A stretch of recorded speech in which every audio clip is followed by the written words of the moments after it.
Hello and welcome to a very special edition of the Coach's Corner, where each and every Thursday, Coach Serrano and myself, we talk to college coaches all over the country, all levels, all divisions, in hopes of educating both student athletes as well as parents as to the realities and the changes of the ever-changing landscape of college baseball. Today, what makes it so special is we have father and son duo, forever connected to the University of Tennessee, now national champion Tennessee volunteer program. So we have Coach Dave Serrano and Coach Parker Serrano. Coaches, thank you so much for taking the time to join us tonight. Thanks, Walter. Yeah, very, Thank very you for well. having me. And Parker and Dave, and Dave, I want to start with you because I don't want to embarrass Parker, but I mean, all over the last year and a half, when you and I have been talking, so proud of the fact that Parker has ascended and really worked hard, a truly dedicated coach that went from maybe a manager, student, a manager, director of baseball type of ops position to a first base coach on the Division I national champion Tennessee Volunteers. Talk a little bit about that kind of pride that you were feeling as the season went on and obviously into Omaha. Well, no matter what anyone's perspective on this, obviously, I had a previous link to the University of Tennessee, and I have a relationship with those guys. But anything that has been done at the University of Tennessee with Parker has all been Parker, and he knows that. He's well aware of that. And those coaches were gracious enough to see something special in him, to allow him the opportunity to come on board. You said it right. He was going over there as a manager. He was going to work with Sean McCann in the video room. He was going to learn the analytical part of it. And I know he's still doing part of that. But I think the coaching staff, and obviously they're very intelligent for many reasons, picked up on the fact that here's a young man that wasn't entitled. He was working for everything he was going to earn. And I think he earned their respect. And as a father, you can't, some kids are born on third base, if you know what I mean. Right. Okay. Some kids start at home plate. And, obviously Parker has grown up in a family that his dad's been a coach and his brothers played professional baseball. But I don't think any of that have played a part in where Parker's at today. It's been all about what he's done and what he's proven by himself of the maturity for his age and most importantly, the work ethic. And that's what every person I talked to over there at the University of Tennessee was amazed by how he puts his head down and just works. He doesn't ask questions, he just works. And he's not looking for favors, he's just working for the betterment of the program. Well, I know Parker, the staff at University of Tennessee often referred to as intense, but they're worker bees. There's nobody on a gravy train there. They're not sitting on their backside and just kind of watching guys play. There's a lot of work both in the with regard to recruiting, and then when the student athletes are in the fall, there's a lot of work that goes on behind the scenes that you're a part of. So talk a little bit about what you do within the program over and above being a first base coach on a daily basis to help to prepare the student athletes for their upcoming season. Yeah, I mean, on a daily basis, it can range anywhere from just talking to hitters. Talked to KT a lot this year just about his approach and his mental side of it. And he's smart enough to know that that's a big piece. And obviously it showed this year. Or I could be hitting fungos, throwing to guys, working with guys that are injured off to the side during practice. Or if we're preparing for a game and doing scouting reports, I did the video for outfield arms and middle infield arms. So clipping that up, sending that to Coach Elander, the whole coaching staff, which is really something I never thought of before, but we use it pretty intensely on Synergy to get reads on guys, because if you go in there not knowing much about their arms, like obviously we knew Tibbs had a good arm, but we also knew that their shortstop had an arm, but we saw how that worked out with the Florida State send, and luckily it worked out in our favor.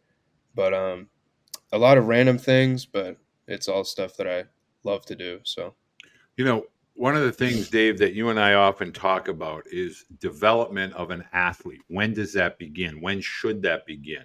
And in today's, college baseball landscape, we hear the terms a lot as far as physicality, strength, development, all of these words that are kind of buzzwords. But you look at the University of Tennessee, and you see some big dudes. And not only in height, I'm talking about how their bodies are filled out. There's some girth to the shoulders and depth to the shoulders. I'd love for you and Parker to talk a little bit about truly when that should really start and why it is so important for a student athlete once they arrive on a college campus. Well, I'll start, and and then I'll pass it on to Parker. I think some people are missing the boat. I think some people you hear, I'm still recruiting players myself out of high school, and you hear after their senior year, they think I'm going to start hitting it hard, before I start college. Well, you've kind of already missed the boat a little bit because it should start earlier in your life, and you could see the development of kids. I mean, I said this off the air. Parker's in great shape. He's got a great body, and he's not a small guy. But when you saw players get to first base during the season or in Omaha, Parker looked a little small compared to them, and he would be a normal sized baseball player and be bigger than a lot of guys at the college level, to be honest with you. So I think it starts a lot earlier. I know Tennessee has a great strength program led by a great strength coach in Coach Q, but Parker could contest to this.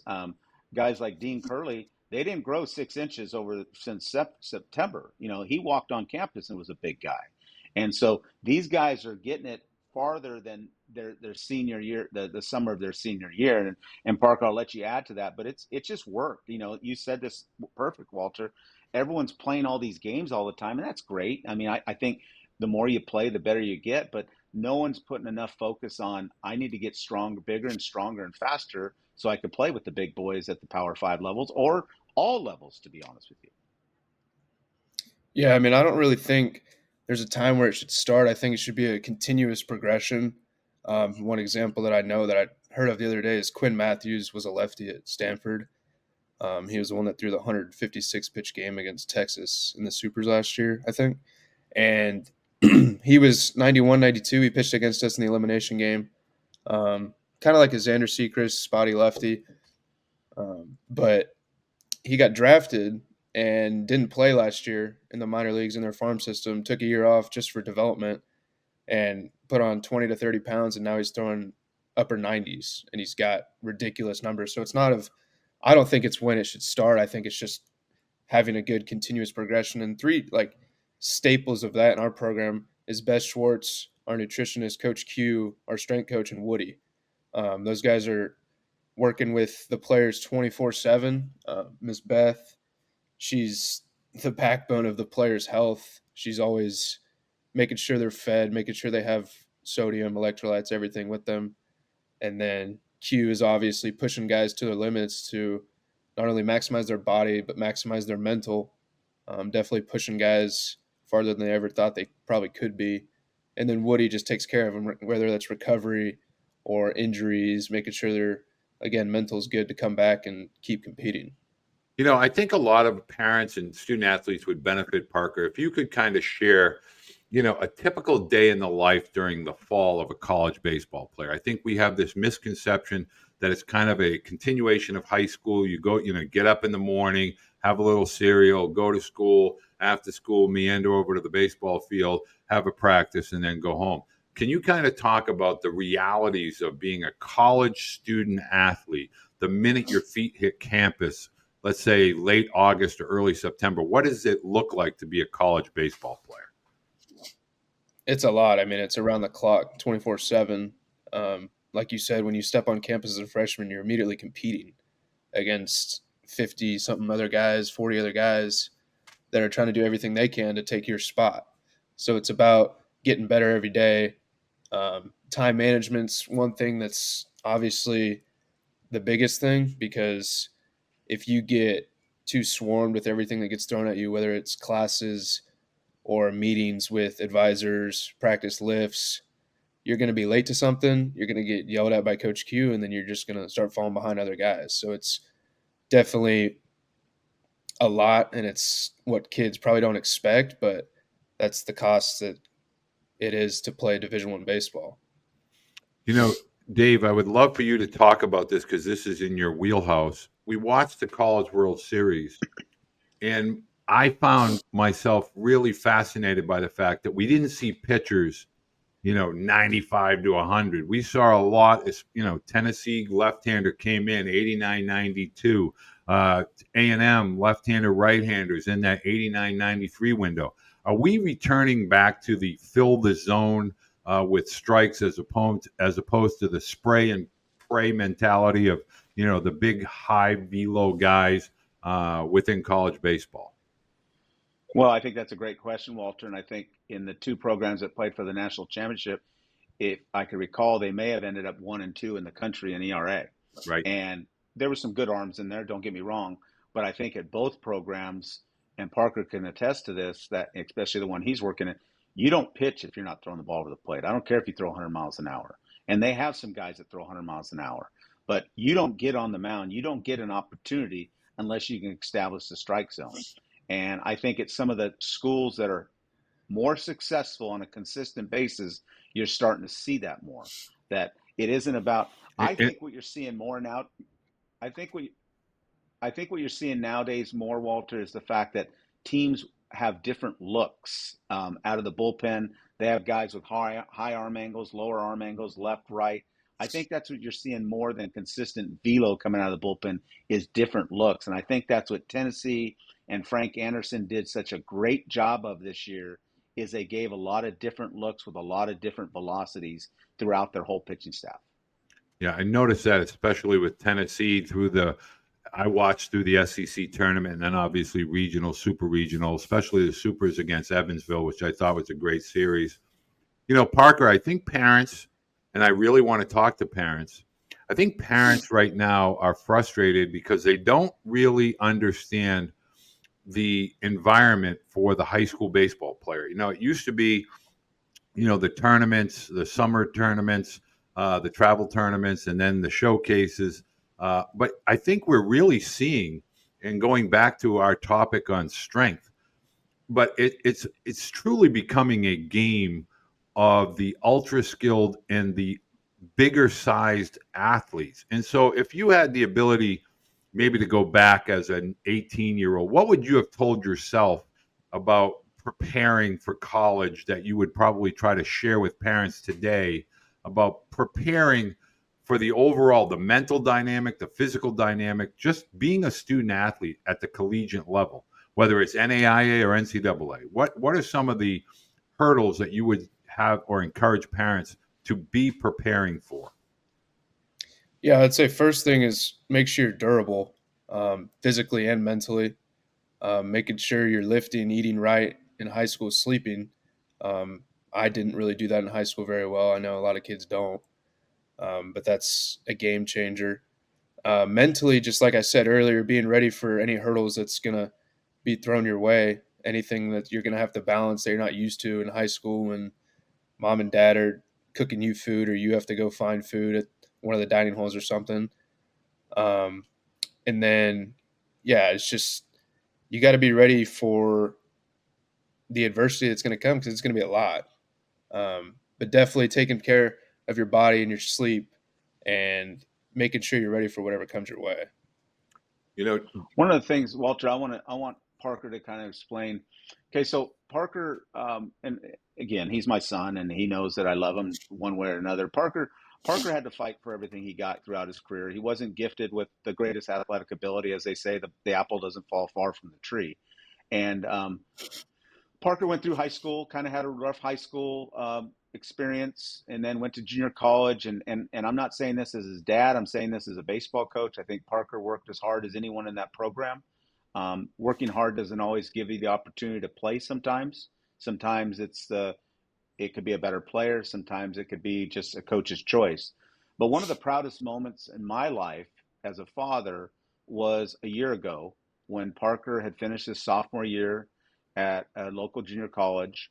And he gave me a call and said, Dad, uh, I think I'm going to end my career and I want to put myself in the best arena to be around inspired athletes that want to be the best and around coaches that I could learn to start my coaching career at a young age to one day be a coach. And I give him that was almost like Parker calling me, telling me that just got drafted in the first round. To be honest with you, I was so proud of a young man at his age to call me and see already visualize what he wants to do. He knows what his goals are, and he wanted to put himself in the best arena with the best kind of players that are not just talented, that are working extremely hard and motivating him because of their work ethic. And I think that's what Parker did. Never in a million years did we think he was going to be a national champion a year later, but I think he's deserving of that because of what his goals were and what he was trying to conquer. And Parker, am I off base on that at all? No, I mean, I think that's pretty good, but I also like it was such a surreal experience because one, obviously, like everyone always says this, you obviously say at the beginning of the year you want to win a national championship. I obviously wanted to win a national championship, but it was like the program in a whole was something I've never experienced where everyone was pushing towards one thing. And it was almost like the last I was recorded, I saw a tweet, and the last I was recorded, my hands were on in my palms, in my hands on the bench. And somebody was like, what is this guy doing? But I just like couldn't believe that it was already over because it was a program and team that was just so focused on doing the next thing and not getting so stuck behind on what happened behind us. I mean, I don't think we really got rattled all year because we were always just worried about, so what's the next thing? Because that's all you can do as a baseball player and a coach especially. You know, Parker, I think one of the tremendous parts of the accomplishment for you is everyone that has some affiliation with the game is always in some way, shape, or form looking to be a coach, wanting to be a coach. It's a lot harder to, become a college baseball coach. And so the fact that you were able to do that at such a young age and really be successful at it is, a testament obviously to the apple in the tree and the coach above that you watched and learned from. But share that. I would love your thoughts watching your dad as a college coach from being a young athlete and then becoming an older athlete, recognizing where you're at with regard to the game, and then kind of following along a little bit in the footsteps. I mean, you're talking about somebody who has a storied career within college baseball, and now you're blazing your own trail. So what was that like for you this year, kind of following that path that your dad had established for the last several decades? Yeah, I mean, it was unreal. Especially in Omaha, I was sitting in my room a lot because I was too worried that, I don't know, I just didn't really want to leave my room. I just wanted to go to Charles Schwab, come back, sleep, and that was about it. But so I was in my room a lot, and I think it was Wednesday after we won the third game to advance to the final series, or the Thursday, I don't know. I was just sitting in my room and I was watching the 2004 game, and I just watched the whole thing, and I was just like, I still can't believe this is real. Like, I don't want to get too caught up in it because I want to be present and not mess anything up and actually experience what's going on. But this is awesome. And it was running out there for the first game in the Rangers Stadium. I told my dad I blacked out once I got to the umpire and I didn't even remember his name. But I was like, I've been in this stadium on the field before, luckily, not coaching, but I've been in here. So hopefully I could slow it down a little bit better. And I did. And it was a crazy however many games we played, 70 or something. It was truly a surreal year, though. Well, And I'll add, go ahead. I'll add to this. Walter, and I've shared this to people close to me. Parker brings up the 2004 season, and that's when we won the national championship. Yep. He was only 1 years old, not even 1 years old at the time, so he doesn't remember that. He remembers other trips to Omaha.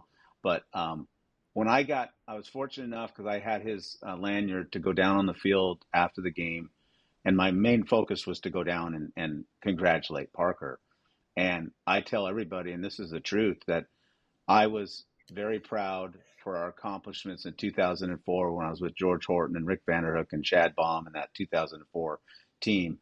But I'm not so sure I wasn't more proud to be able to be on the field to see my son win a national championship as a student assistant coach.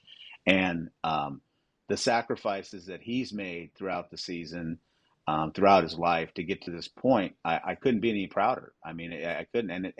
And he contributed. It wasn't just like he was part of it. He contributed in a big way. And, I'm not taking away from Coach Vitello and Frank Anderson. He knows that he's not on that level, but he was a part of it. And it was, like I said, it was more of a proud moment for me to be on that field and give him a hug than it was back in 2004, even when I was fortunate enough to win the one that I'm proud of. Yeah, someone on Twitter shared that picture with me, and I saw Coach Vitello with his dad, but then I saw the picture of you and Parker holding up the World Series sign, but then somebody sent me the picture of you guys embracing. And it really does. That's really what the sport is all about. It's the relationships, it's the memories, it's the moments.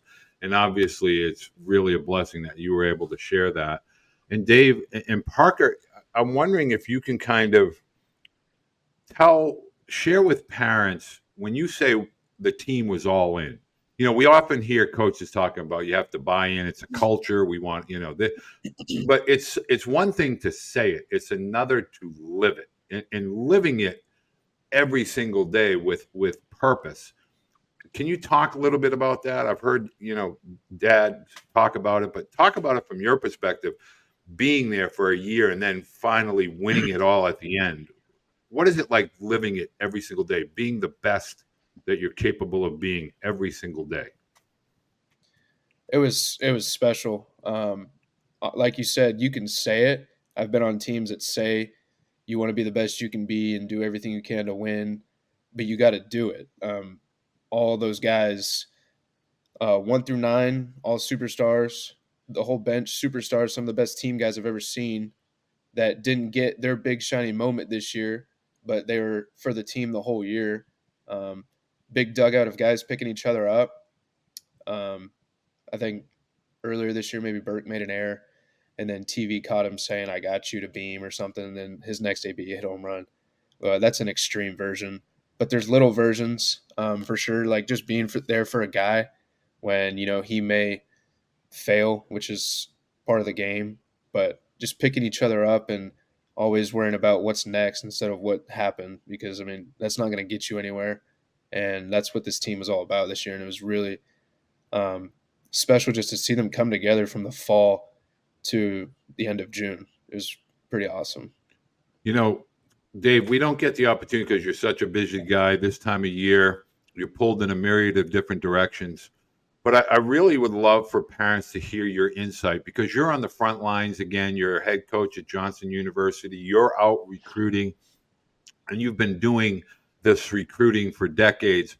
And I really would love to hear something that you and I have talked about kind of behind the scenes a little bit. The reality is that the younger athletes, the high school athletes, are they, I don't want to use the word regressing, but are we missing something from an education perspective to try and convey to parents and student athletes about their preparation? Do parents really have a good understanding what it takes to be a college athlete, regardless of level or division? A college athlete is a much different environment than high school or travel. And I would love for you to talk a little bit about your involvement. I know you go out with Showball. I know you're out recruiting with Johnson, but I think it's important for parents to hear your perspective. No, they're not. They're not prepared. And I think one of the things, I don't think enough kids, um, whether they're a freshman, junior high, I don't think enough kids go out and see college baseball games. And I'm not just talking about driving up to Lindsey Nelson Stadium, or I'm talking about seeing every level, junior college level, NAI level, Division two, Division three, Division one, and realize it isn't easy. Parker alluded to that. It isn't easy. It's hard work. It's daily work all the time. It's getting your sleep. It's working out, 3 to 4 times a week. I see so many kids throughout the summer, and it's easy to just cross kids off because you could just tell they're not even close to being ready to step on a field of a collegiate athletic program. And yes, I agree. I think we're looking through rose-colored glasses too much, and we are so caught up into what school's talking to me, who's recruiting me, who was at our game today, and not focus where our feet are and what we need to do, what I need to do to be able to be attractable to those, and not even attractable. That's not even the word I should use. To be able to perform at that level and not just be attracted to that level. Well, first of all, I encourage parents and student athletes. If you find yourself in the area, whether it's a show ball event, interact with Coach Serrano. He's going to give you factual, realistic information and insight, and more importantly, education as to what it really takes to be a college athlete. I think we create too many videos, instructional videos, but the reality is it's a lot harder than some people make it out to be. Parker and Dave, thank you so much for sharing, because I, for one, when watching, was begging your dad, get a picture with Parker after that game. You know, that I really wanted to have that because I think that's just one of those life moments that you may never get again. I hope you have, you know, hundreds of them, but you may never have that again where you're both there together. So Parker, congratulations. Dave, obviously, congratulations. And thank you guys so much for taking the time to join us today. Walter, thank you. You're very, very welcome. welcome. Walter, you made a point about parent. You plugged me a little bit, but I'm going to say this again, parents. Whether I'm here with Walter, or Walter's here with Victor Rojas, or Victor's by himself, the information that he is giving out on a weekly basis to families, to players, is crucial. And if you're not watching, if you're not listening, if you're not taking advantage of this, you're missing the boat. And I watch every one of Walter's shows, even when I'm not on it, because it's learning. And I've always said, if you're not learning, then you need to walk away from the game. And this is so educational. And Walter, people should be so appreciative of what you're doing for that recruitable athlete, whether it's a male or a female, right? Because it's the same. And what you're doing, I think, having Parker on to give an insight of what the daily life is of a young coach or a coaching staff or the player is crucial. You and I aren't as close. I'm still in it, but he lived it. He lived it, and he saw what excellence is like, and what it looks like, what it smells like, and what it feels like. And Parker, you look good on television in that orange uniform, by the way. I mean, I have a tough time rooting for the orange guys, but I was always rooting for a big fan of Parker Serrano. I can tell you that for sure. So it looked like every time, there was always a lot of hits. Tennessee was always putting bats on balls. So I'll attribute that to your hitting prowess and skill set. Well, he got a lot of TV time because of that, too. He got a lot of of TV TV because of that. A lot of TV. Yeah. I noticed you're good at the low five rounding first base on the tanks and the bridge jobs that UT guys were doing, especially in the regional, super regional, and obviously Omaha. You look good on that display of high five, low five, whatever you call it there. Thank you. You're very, very well. I try to not do much and just let them run by. So coaches, parents, we're going to have more Coach Serrano throughout the summer, but he's still a very busy coach traveling around the country. During the fall, he'll be back with us officially on a regular basis. But if you have questions for Coach Serrano, either Parker or Dave, please leave them down below. Have a great week of baseball, and please subscribe to the channel if you have time. Just hit that button, and we'll see you next time.